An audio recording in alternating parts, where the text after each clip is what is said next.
Hello, hello, hello, and welcome back to the Daily Stack. We are here on our Friday edition. Of course, it is the Friday Stack, our fun show, the most ambitious one. We're giving away Bitcoin. We're talking about the Bitcoin conference. We're joined today by George Mekhail. Sir, how you doing? I'm doing well. What's up, guys? I didn't realize Friday was such a special show. Let's go. It's exciting. Friday Stack is legendary, my friend. All right. It's good to know. I'm learning about this. Yes, and Avi, how are you doing? A little sleepy. You brought me to the first ever Jersey City Bitcoin meetup last night, and the best in the East Coast. Got to give a shout out to Lev. He puts a good one on. So. Yes, we did that last night. Jersey City Bitcoin meetup, legendary cast of characters getting together once a month on the second Thursday of each month to the Zeppelin Beer Hall. So if you're in the area, join us. It really is a legendary meetup. So, George, are you in a Bitcoin meetup? Do you have a Bitcoin meetup around here? I am. Yeah, I actually co-lead the Arizona Bitcoin meetup with a few other local Bitcoiners. Been doing that for a few years. And then, when I was in California, actually led the Orange County Bitcoin meetup. So love the Bitcoin scene. I think it's actually one of the most underrated parts of the industry. We don't talk about it enough. It doesn't get enough resources. It doesn't get enough attention, but I think the grassroots is really where it's at. You finally feel normal, because I'll be with my normal friends and look like the crazy Bitcoiner. But when you're exactly, it's like the conversations are very fruitful. They're fun. So. Yeah, no doubt. And it's like the just getting to know Bitcoiners. I've been bringing my son to Bitcoin meetups and Bitcoin conferences since he was like probably 12 or 13. And I've always just thought, these are the people that I want my kids around. These are the type of people it's like, here's who you want to be like, but for the most part, not all Bitcoiners, obviously, but I mean, it's a good crop of people who you want to surround your family with and your children with. So I think that's real. I think the community, this is what's great about just being in real life with Bitcoiners. It's great. I know we're going to talk about the conference and all that kind of stuff, but it just kind of just gets you off your computer for a second, touch grass, so to speak, sit face to face with other people who, like you said, make you feel less crazy, but also are kind of building towards the same future that you're building. So, yeah, love it. Nice. So, George, for people who don't know you, why don't you introduce yourself to the audience? Sure. Yeah. My name is George Mekhail. I am the managing director at Bitcoin for Corporations, which is a division of BTC Inc., which was just recently acquired by Nakamoto. And so BTC Inc. owns the Bitcoin conference, Bitcoin Magazine. So we are part of that big family of Bitcoin companies. And I've been the BTC Inc. for about 4 years now. Been in Bitcoin since 2017. I've written 2 books, Thank God for Bitcoin, which I co-authored with 7 other great Bitcoiners, as well as I Am Not Your Bruh, 21 Keys to Sound Parenting, which is my first solo project that I dropped last year. So, my day-to-day, Bitcoin for Corporations really is the mission there is to accelerate corporate Bitcoin adoption. So we are an initiative that started about a little less than 2 years ago now. We partnered with Strategy to create this network of companies who are invested in the Bitcoin treasury space in some way, shape, or form, whether it's a company that's implementing a Bitcoin strategy, adding Bitcoin to the balance sheet, or companies that serve the institutional side of Bitcoin adoption, capital allocators, service providers, things like that. So we've created a network. Right now we're about 40 or so companies. We do 4 to 6 events every year. We help these companies get resourced, get them plugged in with the right people in the space, and make introductions and do all sorts of great things for our network. I really enjoy the work. It's obviously been a crazy ride over the last 12 months or so in this part of this segment of the industry, and the last couple of weeks have been particularly exciting as well. But I like Bitcoin. What can I say? So you'll be at the conference in Vegas, I'm assuming, April 27th in Vegas. I will be there. I've not missed the conference the last 4 years, I'm going to start with this one because I'm pumped. I like Vegas. I'm one of the few weirdos who likes Vegas, but Vegas has kind of fallen off a little bit in some ways. But I'm here on the West Coast. I'm here in Arizona, so it's a quick little plane ride. And what I like about the conferences in Vegas is that everything is just like contained in one spot. You don't really need to like really get in an Uber or anything. You just kind of wander around and everything is right there. for days. Yeah. That's the downside. I see plenty of sun though. I live in the desert. It's all good. Yeah. But yeah, it's that is the one of the benefits that I think it's cool, just to be able to come downstairs, walk out into like the casino floor and see Bitcoiners everywhere. So it's it's a unique experience. But yeah, really looking forward to it. Coming up quick now. We are what, 50 or so days out.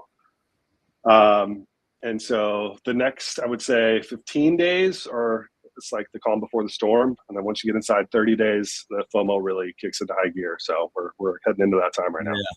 Who are you? And we're going to be playing a game here at the end of the dream team of who you'd want as speakers.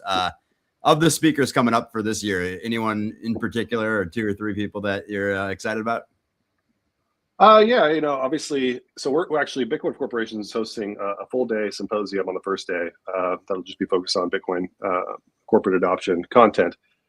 So obviously excited to see kind of that crew. A lot of the usual suspects, Saylor and Sam Callahan, Fong Lee, some of the leaders in the space. Also, some of the newer companies that have come into our network. Excited to hear from them, hear kind of some of their story. As far as like the big conference goes, I always love hearing from Arthur Hayes. I think he's one of the best thinkers in our space. So I'm looking forward to that. And then really, I think we're starting to get into kind of the chaos period of the midterm elections, and we got the Clarity Act, we got Basel now on the horizon. So I think I'm not usually into politics that much, but I am interested to hear from the politicians that are going to be joining. And just kind of hear their perspective, how they're, how like election season comes up and all of a sudden politicians start talking a certain way. They're all Bitcoiners. Yeah. So I'm looking forward to that. I think, and then, at all of our flagship events, it's always exciting to hear the big announcements. So I think, companies build a lot of times towards kind of the big conference deadline, and then they can make their announcements. And so there's always a lot to look forward to. I think we're going to see some new products rolled out. I think we're going to get some exciting new drops from different companies. So looking forward to that.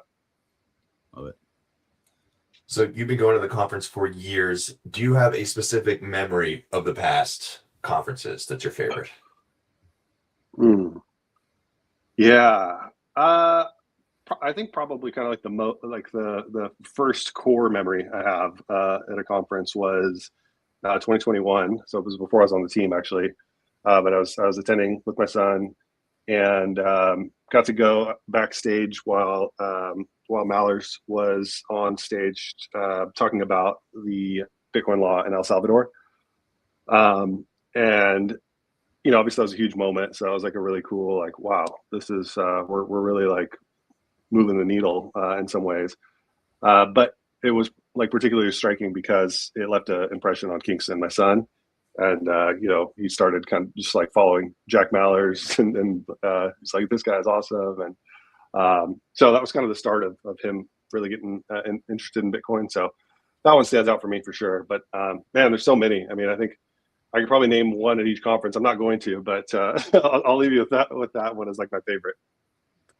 Yeah, that was a high emotional moment for everybody involved, whether in the room or watching online. You couldn't help but feel the impact of that moment. It was really historic.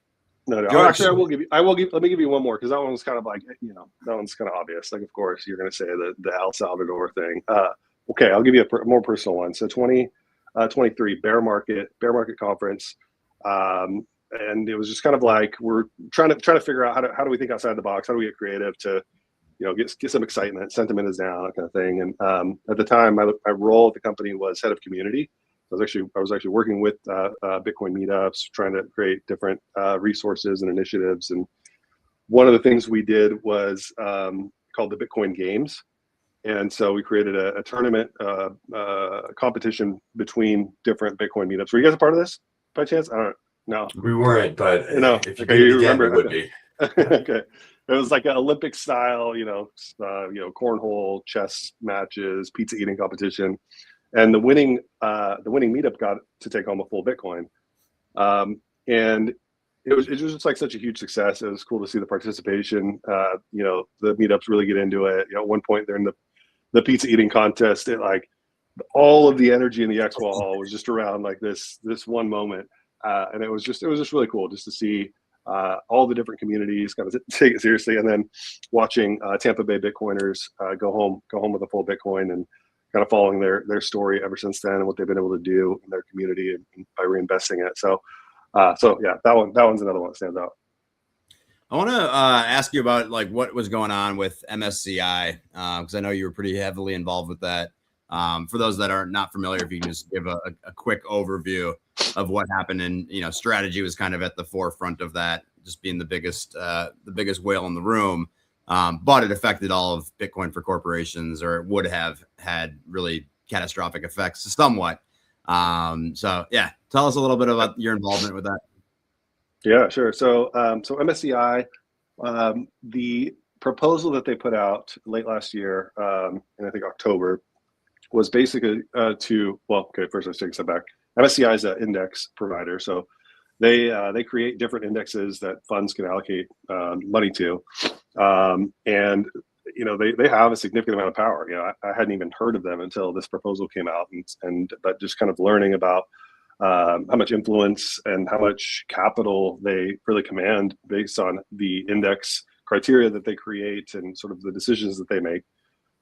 So MSCI put out a proposal saying, hey, we would like comments and public feedback on this proposal to exclude any company that has more than 50% of their assets in digital assets, including Bitcoin. Exclude those companies from our indexes because they seem to be operating more like funds than operating companies.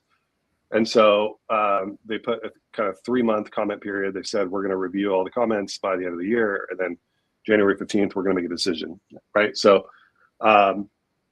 pretty misguided, I think, proposal to begin with for a lot of different reasons, but mostly because it was inconsistent with MSCI's own, logic and criteria and precedent that they had set previously. So it was the implications of it. If it would have gone through, spoiler alert, it didn't go through.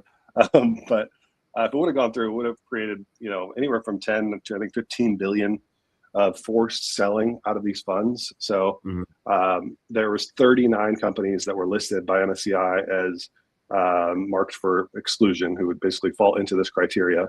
9 of those companies were Bitcoin for Corporations members, including Strategy, including Metaplanet, including Nakamoto.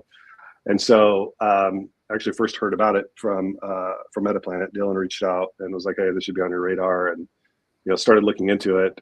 And what's crazy about this is it was flying under the radar. It was a pretty quiet thing for, I think, maybe a full month. It was like out there, public domain, anyone could find it, but it didn't really start getting attention until JP Morgan put out a report that, if this passes, that it's going to create all this forced selling. And so then it got a bunch of attention. It was kind of Streisand effect from there. So we created an initiative. We drafted a letter, basically trying to convince them that, hey, this isn't the right thing to do. Like, this is going to hurt you more than you realize. And gathered signatures from industry leaders and members of the community. Got a lot of momentum in mid to late December, and got all of our members on board. A lot of the big names, the CEOs in the space, and then ended up getting about 1,000 signatures before we were able to get a response, because we'd reached out to MSCI asking for a meeting. Finally got their attention at around 1,000 signatures, I think, and we're able to get a meeting with them. So me and a couple people from my team, a research team and our product team, met with their head of research and members of their analytics team, and it was a fascinating conversation. I think the things I learned were, number one, they were actually very open to kind of hearing feedback. It wasn't like they went into the conversation like they had already decided. They were genuinely asking questions, and it was amazing just really how much they didn't know. And like they were basically just putting this proposal out based on their history in traditional finance and then what they were seeing. What we learned from that call was actually that it wasn't even MicroStrategy. It wasn't even a strategy that got on their radar that kind of caused them to put this proposal out. It was a preferred offering that MetaPlanet had put out that got like their attention and kind of triggered this. And so, you know, they asked a lot of really good questions. Our whole argument, you know, the whole logical framework that we kind of put together was very, very simple. It was, you know, you're basically as an index provider, stepping out of your lane and acting like a regulator by doing this. Yeah, you've never done this before. There's no precedent for it. And at the end of the day, these are not funds. They are operating companies, you know, in the eyes of the SEC, in the eyes of the CFTC, in the eyes of the law, you know, they are corporations. And so they're operating companies. And so we kind of left it pretty much at that. You know, we ended up getting about 1,500 signatures in the end. And, you know, in a surprise ruling, I think they ended up ruling like January 4th or something, that they were not going to move forward with the proposal. They did have some caveats on that, like, you know, they're going to leave the door open to maybe revisit this. So it wasn't 100% clean sweep victory, but I would say about, you know, 90% of what we wanted happened. And so we were very, very pleased with that outcome. I think in a lot of ways, this is the type of thing that Bitcoin for Corporations was created to address, right? Like, if we all can sort of come together on certain issues and advocate for our, you know, collective rights and the incentives that we care about, then we can be extremely effective. So it was kind of a testing ground for the power of and the influence of the network. So what were some of the caveats, if you can share, and then, you know, what kind of triggers could have them creep back up, you know, and have this conversation again? Yeah, so they were kind of vague about what exactly they were going to do. I think they said something like they weren't going to increase holdings, and, you know, we haven't dug into it and engaged with them on it yet, but that is our plan. We've reached out and we want to have another conversation with them. We invited them to the conference. We want to kind of keep talking. I think that what I'm trying to do with the MSCI relationship is treat it like that. You know, we told them in the conversation that, you know, you have an opportunity not just to kind of do the right thing and be consistent with your own policies, but also you have an opportunity really to win over an entire community of people who can be very influential. So yeah, so I want to leave the door open for conversations. Kind of what I'm getting at is because I think that by having that initial conversation with them, what we started to do was create a relationship with a very powerful and influential entity that, if they can be an ally, right, moving forward, then I think that's a win. So I'm curious to see what I think they signaled like wider review is the language they want to do. Wider review on the whole thing is still kind of to be determined. But they a little bit punted. They didn't fully punt. They didn't say they were punting. I mean, they said they're not going to move forward with the proposal, but they also left the door open. And so yeah, it's kind of TBD. Yeah, okay. All right. Go ahead, Rob. I got a question for you. So through Bitcoin for Corporations, you're spending a lot of time with Saylor. Of course, you put out an interview with Saylor where you're hanging out with him, you're at his house, you're playing with his big chessboard. What is it like spending that time one-on-one with him? Some people have said that he was actually noted in the Epstein files for being like aloof, right? It's sort of hard to talk to. What is he like in person, and how much time are you actually spending with him? Yeah, I mean, I think so. What I've observed about Saylor is that he is very sincere. I think he actually does believe all the things that he says about Bitcoin. I think he understands it better than most people. I think we forget like how good of an educator he is, and in order to be that good of an educator, you actually have to understand what you're talking about. And so he does come across as genuine to me. You know, he's a very don't want to say what is it when you're kind of an introvert. I would say. I think especially for someone who's surrounded by people all the time, I'm sure that just like gets exhausting. I'm sure like anyone who attracts that big of a crowd. And so, I haven't spent a ton of time, speaking to him one-on-one, obviously, and interacted more and more over the last a couple of years, and very kind of him to host us at his home and be able to spend some time there. But, off camera, we had a little chat here and there. He's always very friendly and very encouraging. Got to see him again in Vegas at Strategy World last week. And so I know there's a lot of mixed feelings and mixed emotions about Saylor. He's definitely a polarizing figure in some ways. I think he has more fans than haters. But yeah, I always just say like, dude, what if every hater is just wrong and he just believes he's just as crazy as it looks on paper. Like he's just actually like that crazy about Bitcoin, and he's a Bitcoiner who's doing what any Bitcoiner would do if they had access to the tools that he has, right? They would stack Bitcoin as aggressively as they could. What if that's the actual story? What if it's not that controversial or crazy and it's that simple? I think it starts to kind of change your outlook a little bit, because you start looking at even things like what they're putting out right now with their preferreds and the success of Stretch, and you start playing out some of the game theory. And then you take a step back and you're like, wait a minute, if Stretch is actually legit, right? Not just from a Bitcoin standpoint, but from a actual like financial product standpoint, that he just reinvented the banking system. He just invented an entire new category of financial instrument that, guess what, is better for the world. Is better, you know what I mean? Like having a pretty liquid instrument that pays 12% or whatever, 11.5%, is better than having a checking account that pays 1%. That's just better for people. 1%. It's 0.25. I feel like, right. Well, I was being generous to Bank of America or whatever. but you know what I mean. So then you just have to start looking at like what people are actually doing.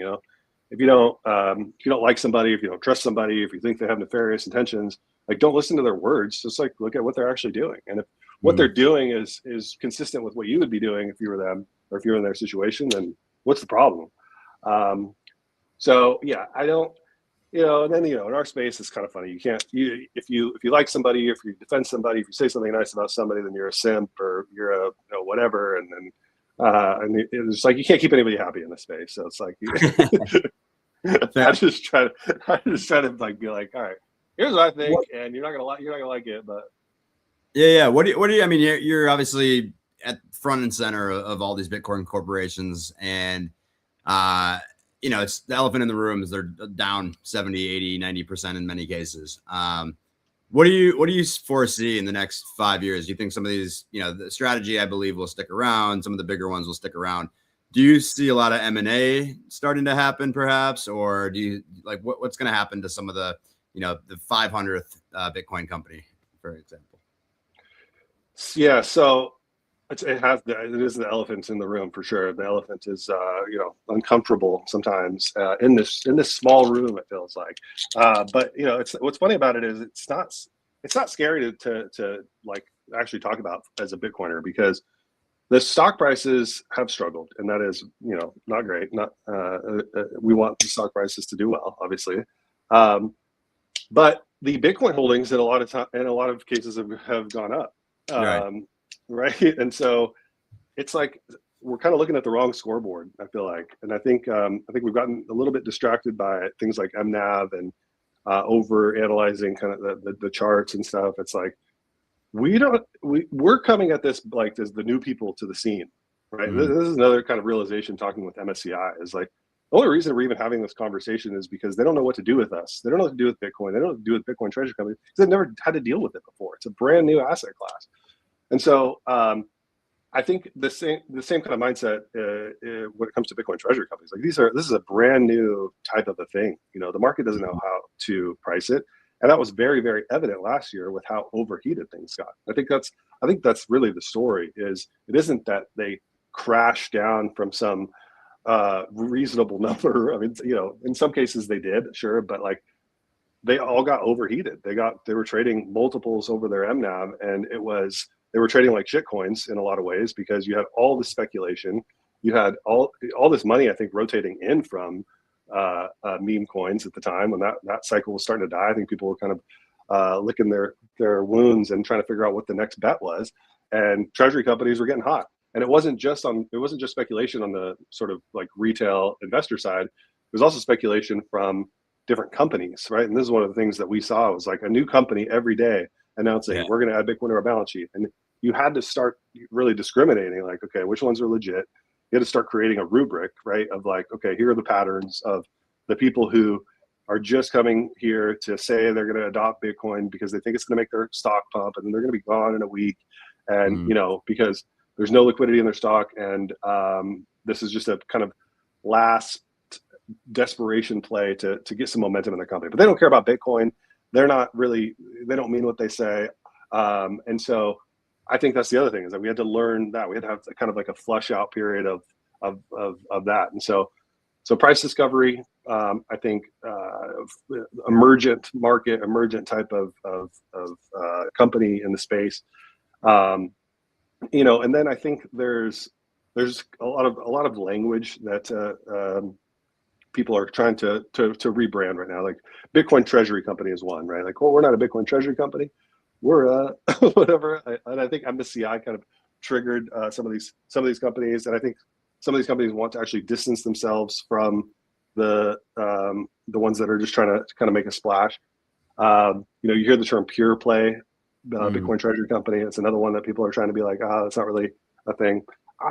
Where I'm kind of landing right now, sort of this act 2, if you will, of Bitcoin Treasury companies. I still use the term. I'm like, just say what it is. It's just less confusing, unless you have a better term. It's like, don't try to rename something if you don't actually have a better term. Anyways, the second act, I think, is going to be less focused on the quote unquote pure plays and more focused on the companies that have legitimate underlying businesses, have significant operating businesses, who have a proven track record of making money, or a great business plan for how they're going to make money. And then they're going to use their actual revenues to acquire Bitcoin. I think a lot of attention is going to start shifting to those types of companies. More scrutiny is going to be made, rightfully so, by investors. Should be scrutinizing, right, before they buy a stock. They should understand kind of what their plan is, how they make money, who the leaders are, what their leaders think about Bitcoin, about the strategy, how committed they are to the long term, right? And I think what falls into that category are the digital credit companies, right? Strategy, Metaplanet, Strive, you know, a couple others who are looking to get creative with financial instruments on top of Bitcoin. These are basically going to be the new banks, I think, in the ecosystem.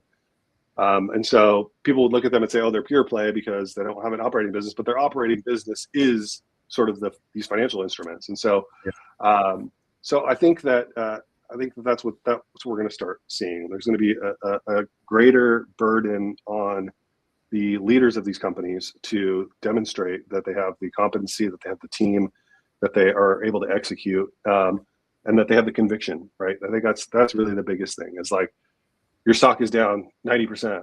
Oh no, what are you going to do? Well, what you're going to do is you're going to keep your head down. You're going to keep making money in other ways, and you're going to keep stacking as much Bitcoin as possible, because that's what we do as Bitcoiners, right? It's basically still like the HODL thesis, but you know, we forget that some of these companies whose stocks are struggling so much still have sometimes thousands of Bitcoin on their balance sheet. So, so yeah. One last question. What do you think Nakamoto has to do? And I think hopefully they touch on it somewhat at the conference, but what do you think they have to do to kind of earn investors' trust back?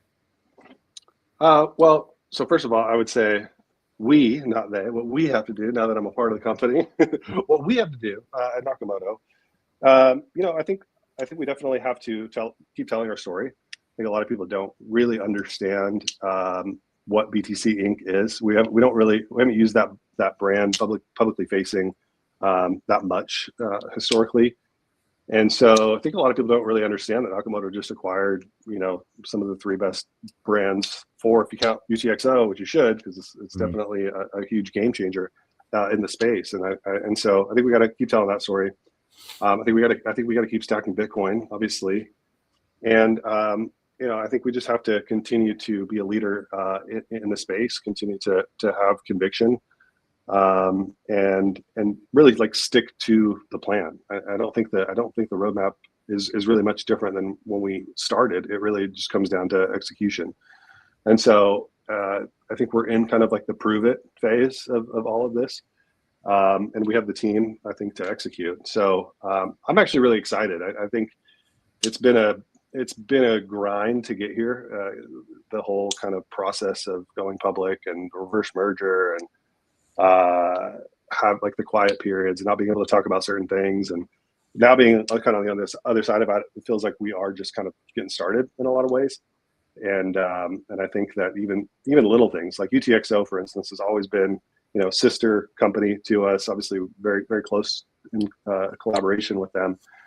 But the unlocks that the organization as a whole gets by all now being under one roof, I think are still pretty underrated and not really well understood, even by us at some level. There's we're still coming up with the creative things that we can start building in this new paradigm. And I think we have to continue to engage the community and continue to communicate what the value is, what the value add is of kind of what we're doing. And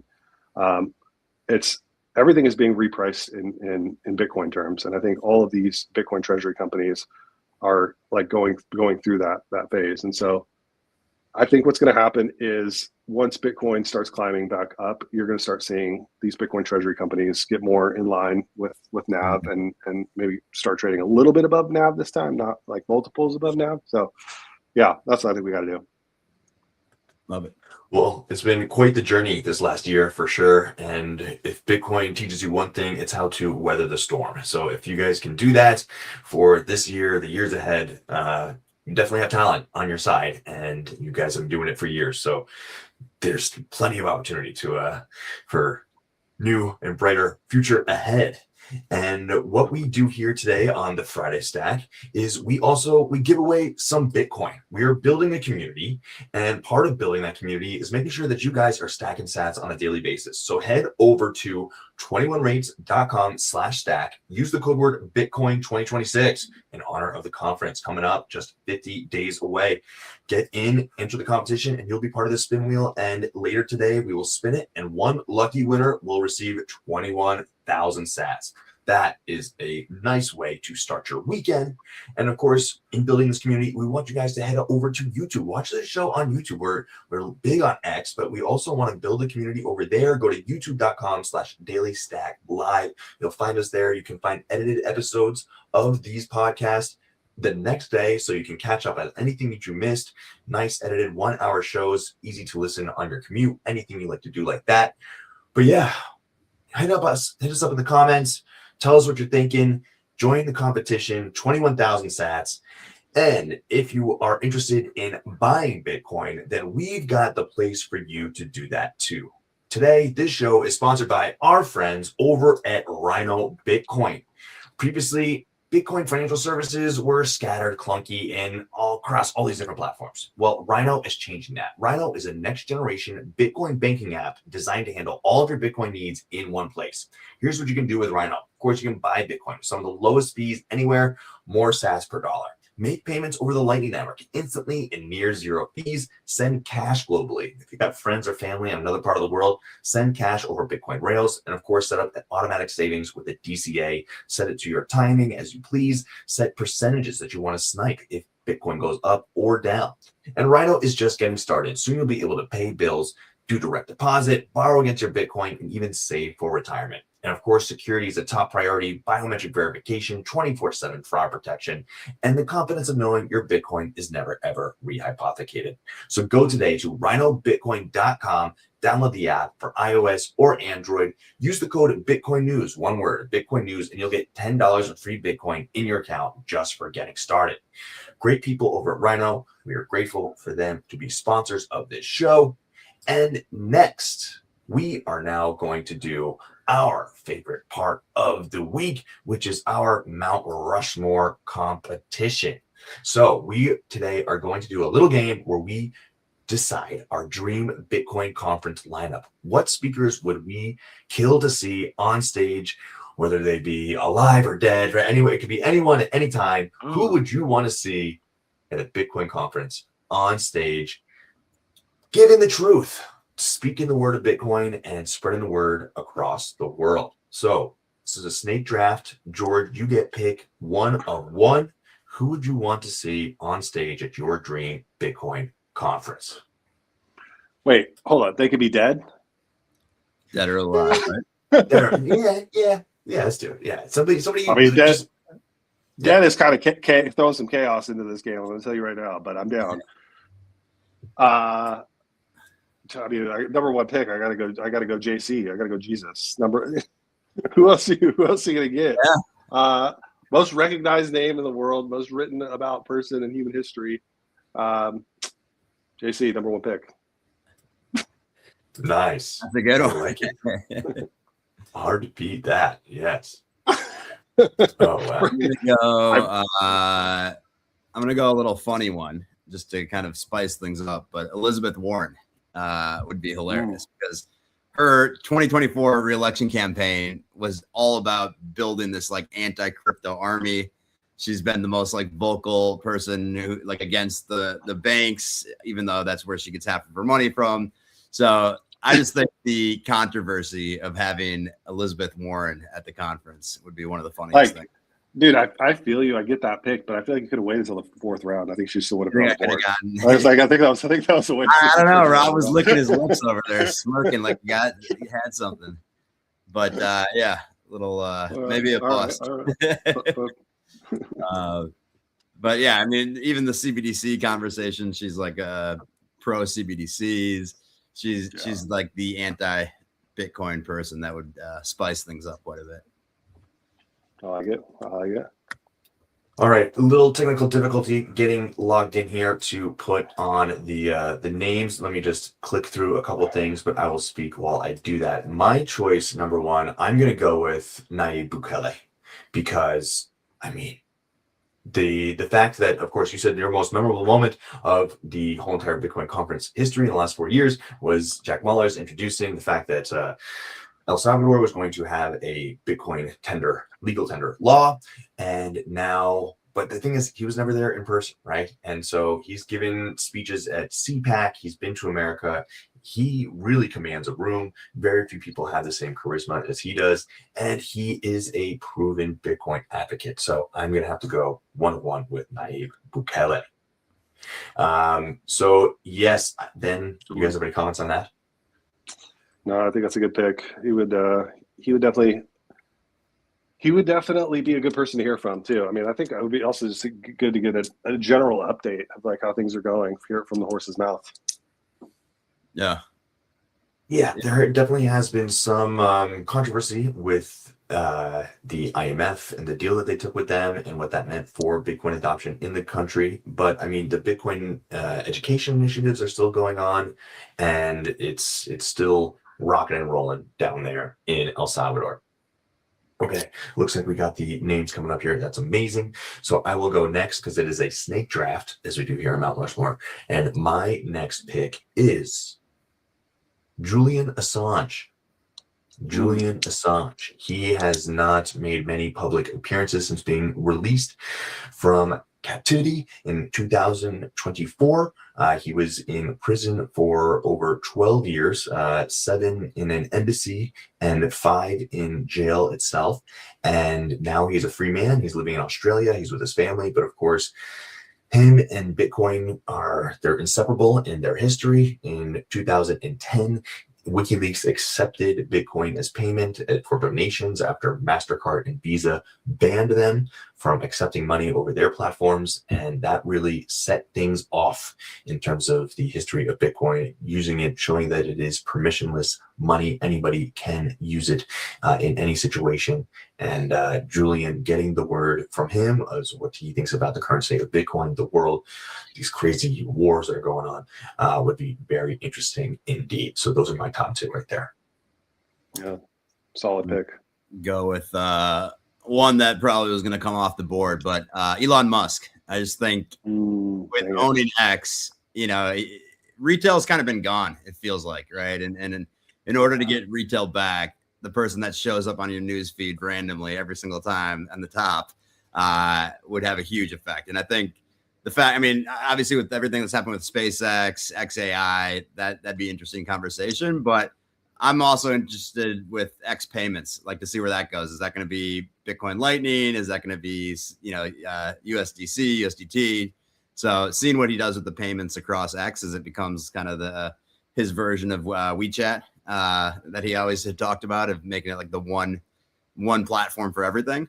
And I'm pretty sure that would be standing room only. Every single person would go watch them. So mostly from the retail angle, though, I think it'd be a huge spark to bring people back in. Yeah, there was, right.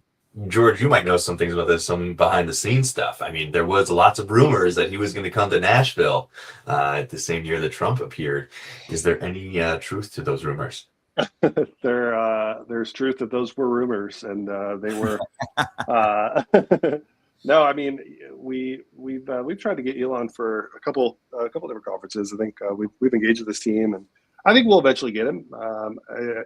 The Nashville thing was interesting. I think it would have been nice. I think that was probably the closest that we did get to getting him, but in the end, we couldn't make it work, or he couldn't make it work. One of the two. But yeah, I think before I found out this was dead or alive, he probably would have been my first pick.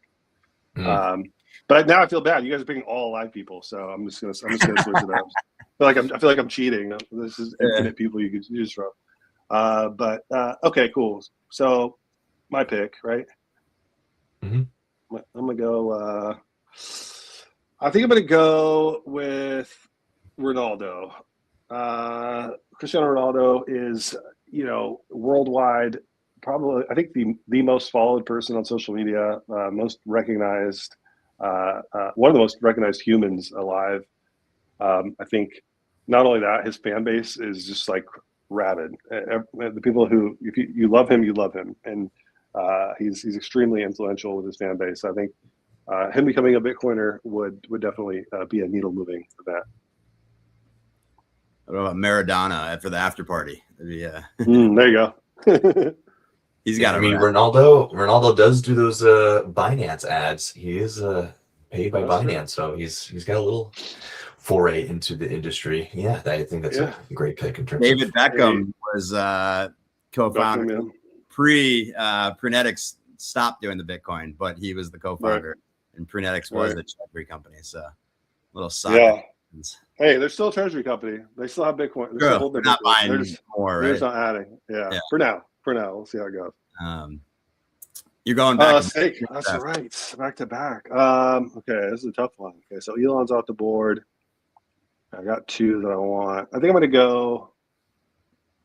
gonna take a controversial one here. But I'm gonna go Taylor Swift for really a lot of the same reasons as Ronaldo. Her fan base is crazy. She's one of the most followed people, most recognized people, and she's just very, very influential with her army of Swifties. And so, not only that, but her boyfriend, husband, did they get married? I don't know. Whatever, is also famous. So maybe if he can come too. So you kind of get like a 2-for-1. You get Travis Kelce, all his teammates to come. It would be a great get. Taylor Swift. Love it. I'm going to go with Ray Dalio. I don't know if you read his recent article about like the changing world order, but I was watching him on YouTube too. I forget who he was interviewing with, but he's like speaking Bitcoin language exactly in the framework of talking just like how much money the US is spending. We're not going to be able to get out of that. He talks about the fall of empires. We talked about the fourth turning with Brendan Quittem 3 weeks ago. So he's got a very big macro understanding, and it's almost like if Jack Mallers, gained 40 years of wisdom. But I think hearing from the largest hedge fund in history would be fascinating and also draw the attention of more institutional money coming in. So he'd be my pick. Well, what'd you say if Jack Mallers got what? Like 40 years older, like more, additional wisdom and because Jack Mahler's his speech in Prague was still one of my favorite speeches of all time, where he's like, "Is this the left's problem? Is it the right problem? Is it though?" Okay. And he really kind of took an angle where it's not even. This should be a bipartisan, digital currency, and Bitcoin should not be politicalized. Basically. So I think Ray Dalio, he's very smart and in depth of where the world's going, and he's been pretty accurate so far with his all-weather fund. So that'd be my pick. Love it. Bada bing, yes. Okay, my turn. I am going to go with. So this is kind of controversial. We don't know if he's dead or alive. Some people say he's dead. Some say he's still alive. John McAfee, the madman himself, pure entertainment. He would come out so coked up. He'd be bouncing off the walls. He'd be telling you it's time to storm the Capitol, take over the country, start our own micronations on islands across the Caribbean. He is an early Bitcoin advocate. He says he knows who Satoshi Nakamoto is. I'm not too sure about that, but he is the pure entertainment value of having John McAfee with a microphone in front of 10,000 people would be hard to pass up. Just an absolute mad lad. Good He's one. wild. So he because he created the computers basically that were going into the government. He basically was spying on the IRS. I gotta dig into that story, but this guy was an absolute madman. If you watch his documentaries, cool guy. Oh man. I think we actually just confirmed his wife. I don't want to misspeak. Yeah, girlfriend, someone who was by his side. Yeah, I think we just confirmed her for the conference. Oh, wow. I'm spacing on her name, but I thought I saw that. There you go. So. And then for my last pick, I'm going to go for reach, and I'm going to pick Joe Rogan, the man himself with the largest podcast in the world. Another early Bitcoin guy. I mean, some of the earliest Bitcoin education that you could find on YouTube was Andreas Antonopoulos going on his show, explaining Bitcoin to him over 4 episodes. It's been a long time since we've had a Bitcoiner on Joe Rogan. So if we could get him on, then we could probably set up the date between him and Saylor and have just the minds melted of people across the country if we actually did get Saylor on Joe Rogan. But Joe was gifted Bitcoin back in the day. He still holds it.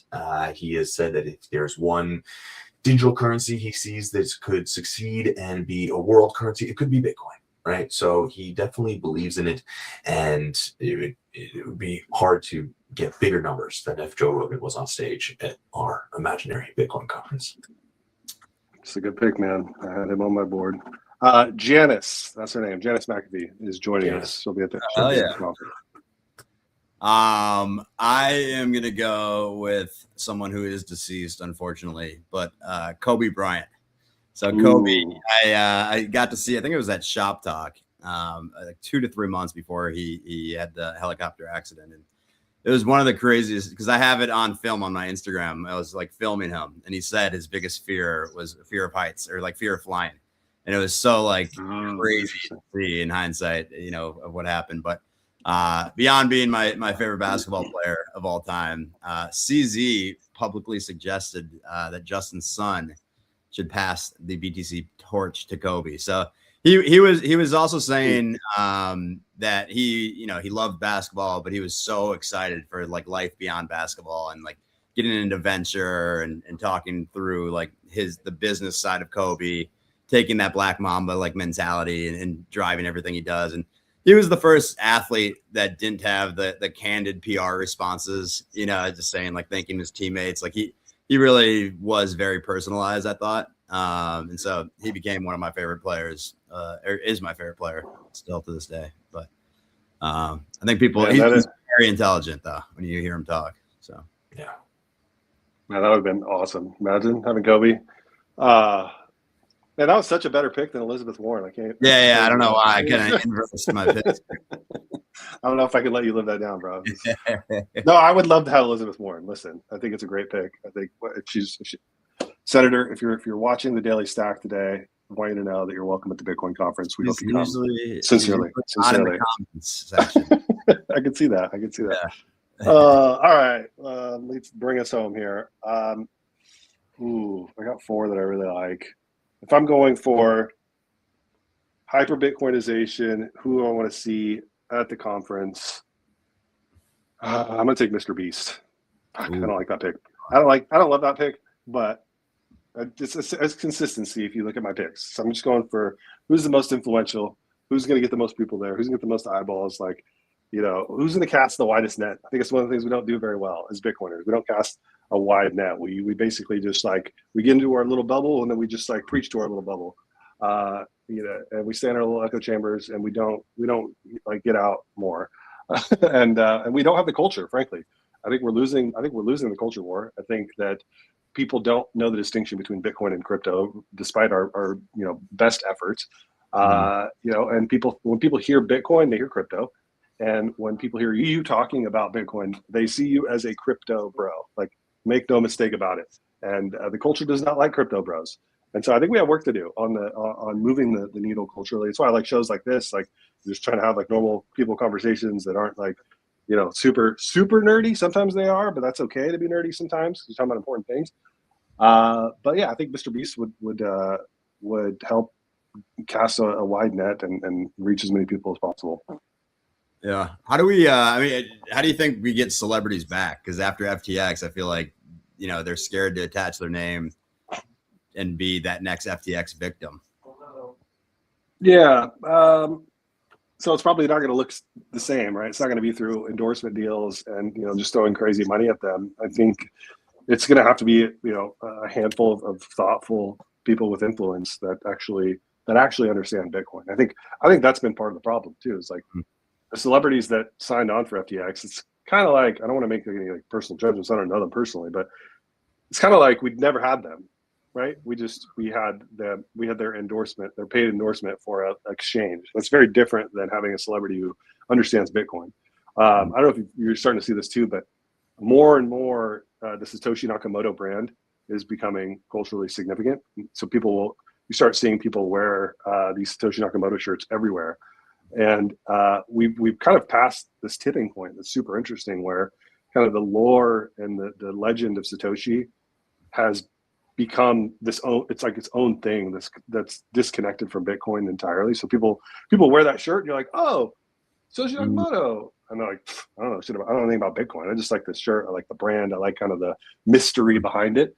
And so, but that's our story. That is a Bitcoiner story. And so, yeah, I think we gotta find the ones who are already here and help them kind of just expand their reach, because they're already influential in their own spheres. And so, yeah, I think it's got to be almost like a grassroots thing. Mm-hmm. Well, Tristan Thompson is one phone call away from LeBron, right? So we could get make that connection. Now, we were just talking about this last night at after a few drinks. We're like, all right, so who's Satoshi? Where did this all start? And a few of the Bitcoiners were like, no, we're not having this conversation. Let it be. He didn't want to be known. That was fun. Before we go to the wheel, unless you had anything else, Rob, I am going to give a shout out to our friends over at Arch Lending. You did the hard part. You stacked, you held, you watched the dip of 30%, but you did not flinch. However, life does not wait for that next all-time high. Taxes come due, a deal lands in your lap. You may need capital now. Selling your Bitcoin just doesn't feel right. That's a surrender. Arch allows you to borrow against your Bitcoin instead of selling it. You take what you need, pay interest only on what you use, and pay it back on your timeline.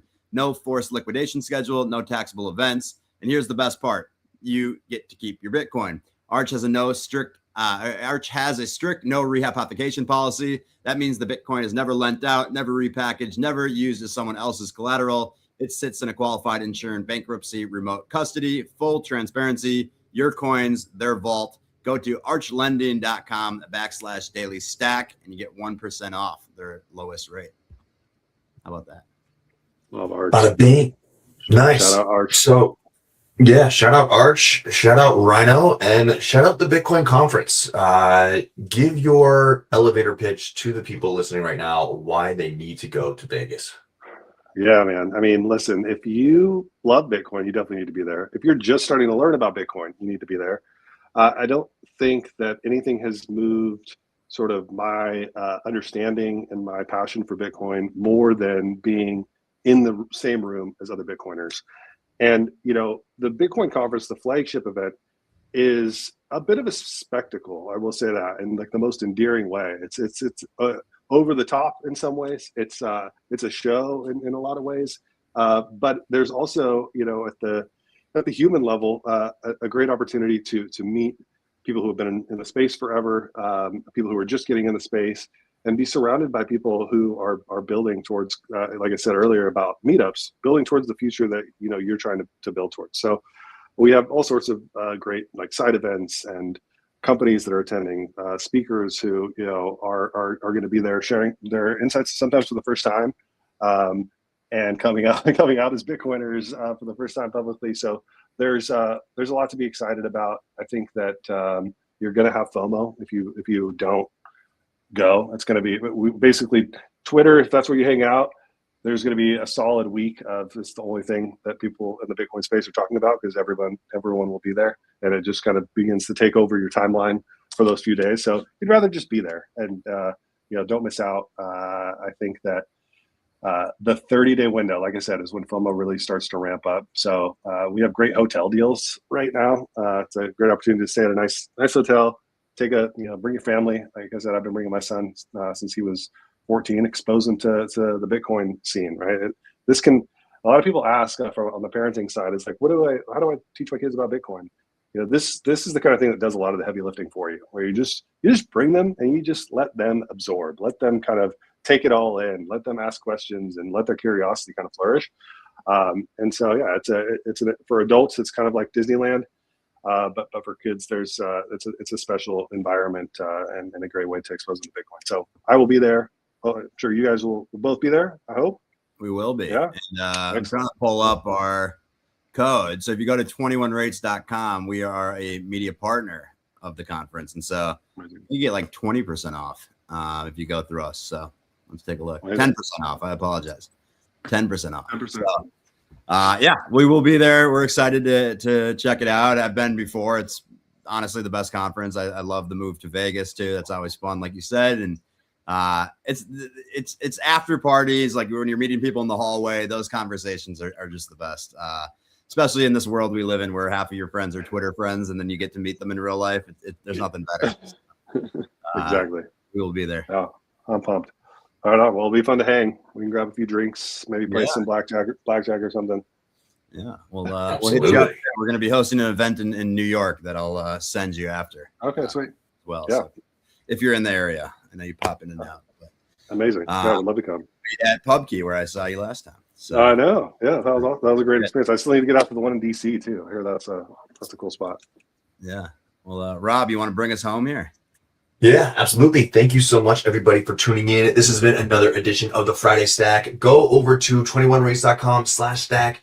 Enter the code word Bitcoin 2026. You still have an opportunity to win. We're going to pull the wheel over, I think, around 5 o'clock today. So got a couple more hours to get your name and entry in there. We are building a community. Head over to our YouTube. Join us on YouTube. And follow George. Follow on Twitter. Yeah, follow George too. Yes. Thanks, We're doing all the things. We're talking to everybody, and we're excited for Vegas. 50 days. Let's go. Let's get it. All right, everybody. Thanks for tuning in. Catch us on Monday at 12:30 p.m. My show, Bitcoin News Weekly, all the biggest headlines. And we're going to have Walker on Monday. Great guest, too. All right. Have a good one.